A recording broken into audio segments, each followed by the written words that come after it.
Praise the Lord dear friends in Christ. ఈరోజు మనము ధ్యానించిన వాక్యము సామెతలు 17వ అధ్యాయము 17వ వచనము. నిజమైన స్నేహితుడు విడువక ప్రేమించును, దుర్దశలో అట్టివాడు సహోదరుడుగా నుండును. ప్రియర మరి దేవుని యొక్క వాక్యము ఈ విధంగా తెలియపరుస్తుంది. నిజమైన స్నేహితుడు ఎలా ఉంటారు అని మరి దేవుని యొక్క వాక్యము మనకు తెలియపరుస్తుంది. బైబిల్లో చూసినట్లయితే దావీదు మరియు యోనాతాను వారి యొక్క స్నేహము, మరి దావీదు రాజుని తన ప్రాణానికి మించి ప్రేమించిన వాడు యోనాతాను. మరి దేవుడిచ్చే స్నేహితులు ఆ విధంగా మరి ఉంటారు అని బైబిల్లో తెలియపరుస్తుంది. ఒక్కొక్కసారి మన జీవితంలో అటువంటి స్నేహితులు ఉండొచ్చు, లేకపోవచ్చు, కానీ అందరికీ ఒక నిజమైన స్నేహితుడు ఉన్నారు. ఆ స్నేహితుడు ఎవరంటే యేసుక్రీస్తు.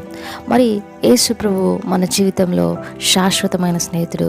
మనకు ఎదురయ్యే ప్రతి క్షణాల్లో, మరి కష్టాల్లో మరి మనతో తోడుగా ఉండేటువంటి దేవుడు, మనల్ని ఎంతో ప్రేమించి మన కోసము ప్రాణాన్ని అర్పించినటువంటి ఏకైక స్నేహితుడు మరి యేసు ప్రభు. మరి దేవుణ్ణి ప్రేమించండి, దేవుని యందు విశ్వాసం ఉంచండి. తప్పకుండా దేవుడు మిమ్మల్ని మంచి మార్గంలో, మంచి ఆలోచనలతో మిమ్మల్ని నడిపిస్తారు. ఈరోజంతా దేవుని యొక్క కృప మీకు తోడై ఉండను గాక. Amen. May God bless you all.